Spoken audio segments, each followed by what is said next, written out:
하이 까국 가는 남자 까까로 또 인사 올립니다. 지난 5월 28일부로 정확하게 제가 유튜브를 시작한 지 2주년이 되었습니다.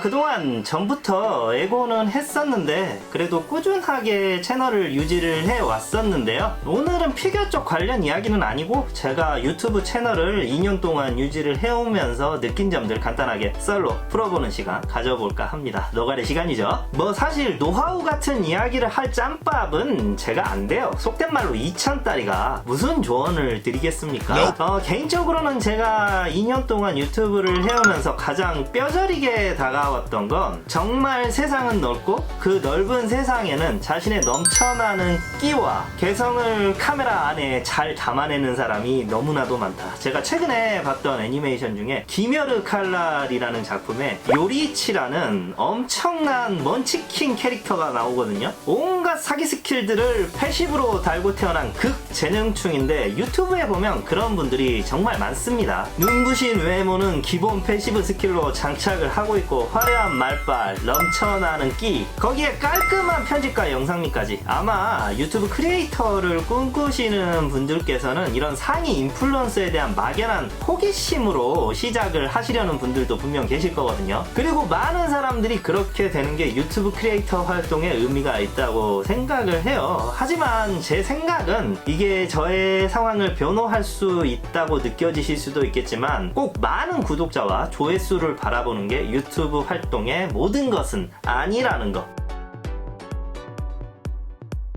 나름 댓글이나 혹은 개인적인 연락으로 저 같은 사람에게도 유튜브를 어떻게 시작을 하는지, 장비는 뭘 쓰는지, 편집은 어떻게 배우고 시작을 하는지 처음 발을 들일 때 낯섦이나 두려움으로 다가올 수 있는 부분들에 대해서 질문을 하시거든요. 고민을 하는 건 인간으로서 당연한 본능이긴 해요. 사실 근데 저는 세상 모든 일이 마찬가지겠지만 실행으로 옮기는 게 중요하다고 생각합니다. 준비를 철저히 하는 건 물론 나쁜 건 아니야. 하지만 준비만 하고 고민만 하고 핑계만 대면서 실행에 옮기지 않으시는 분들이 엄청 많아요. 장비는 이것저것 막 사요. 편집도 굿비 지원 받아서 학원에서 배우고, 제가 요 근래 맥북으로 옮겨 타면서 이것저것 새로 배우는 것에 대한 푸념이나 애로사항을 이야기한 적이 있습니다. 근데 시작하기에 앞서서 이것저것 갖춰놓고 시작하려고 하면 막말로 끝이 없어요. 결혼을 예로 들면 세상의 모든 부부들 중에서 집이라든지 가구라든지 미래에 대한 계획 등을 완벽하게 세우고 식장에 들어가는 커플들이 과연 얼마나 있겠습니까? 그냥 본인하고 스스로 타협을 하고 시작하셔야 합니다. 하물며 제가 국전에서 일할 때 나름 꽤 네임드 유튜버들도 봤지만 그 친구들도 그냥 셀카봉에다가 핸드폰 낑겨놓고 찍으러 다녀요. 나는 열심히 컨텐츠를 만들었는데 이쁜 여캠이 한 명 나와서 춤 한 번 추니까 구독자 떡상하는 거 보고 현타가 왔다. 참 불공평하다. 이런 말 하시는 분들에게는 좀 죄송한 이야기지만 생각이 아직 어리신 거 아닌가 싶어. 세상은 원래 불공평합니다.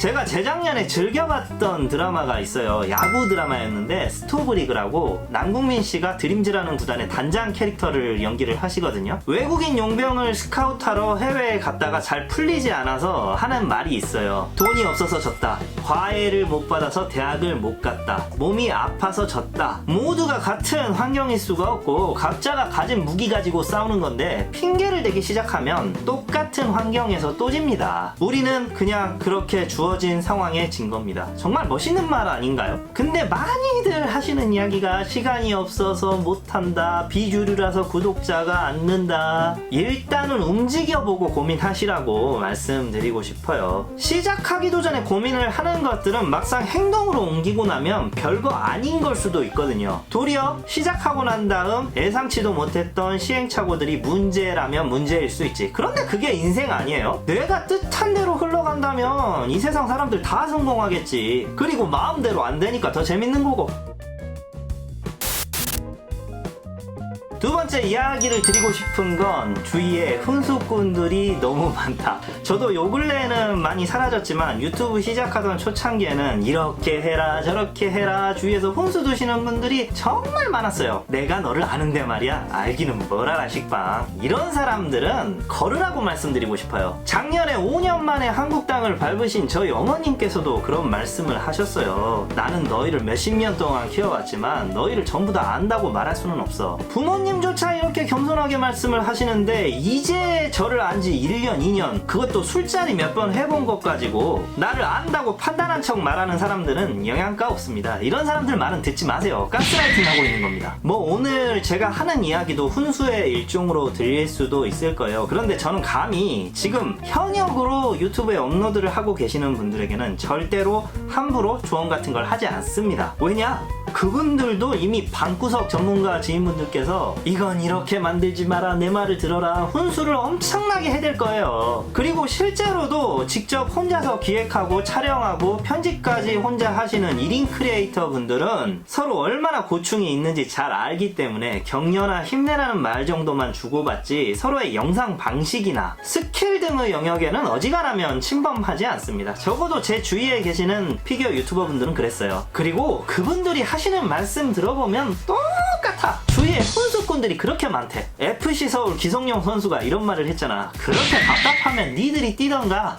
쌉인정입니다 정말.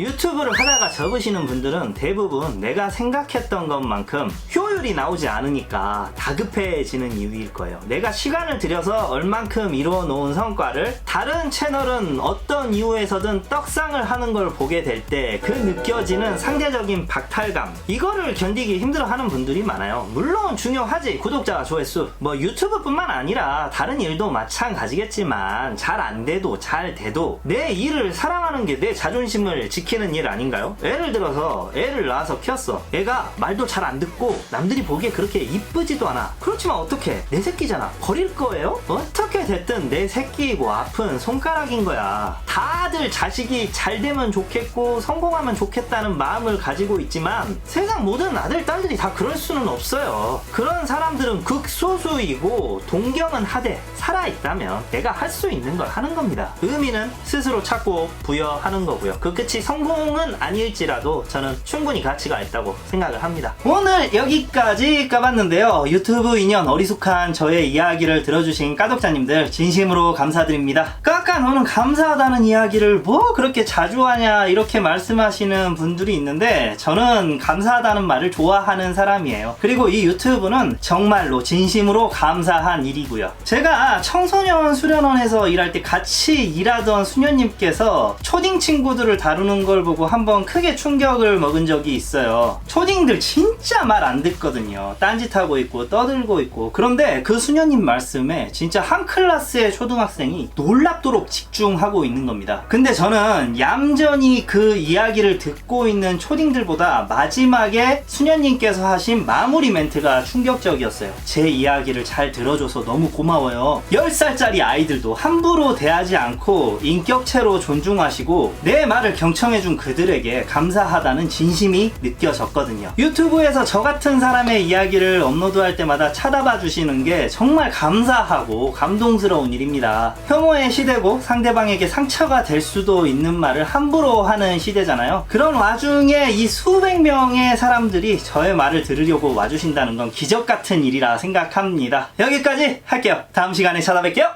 까바!